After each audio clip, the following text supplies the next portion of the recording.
Did you know that in 1955, when the King of Saudi Arabia, Saud bin Abdul Aziz, visited India, Nehru had arranged for the Kashi Vishwanath temple to be covered and concealed?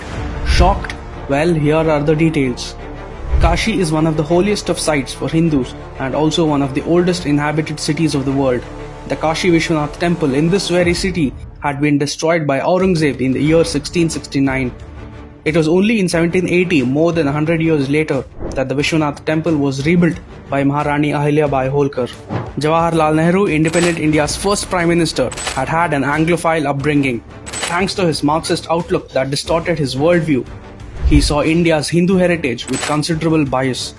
A snob, Nehru had little understanding of actual Indian life or culture or of Hinduism. He promoted every anti-Hindu ideology and movement behind the smokescreen of secularism.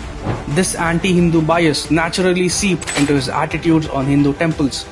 So when the Saudi king visited Kashi in 1955, Nehru had the temple covered so as to not offend the king. Not just this, visible garment buildings were painted with the words Kalma Taiba. Pujas and Aartis were also stopped at all the various temples of Kashi for the duration that the Saudi king stayed in the city. Nehru had even arranged for a special train and coach to take the Saudi king from Delhi to Kashi. This is how Nehru and the Congress had crossed all limits and insulted the sentiments of the Hindu community, all to appease a certain minority vote bank.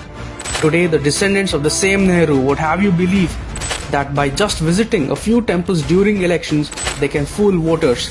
But this is a new India where the nation's leader is neither afraid nor shy to wear his civilizational identity on his sleeve.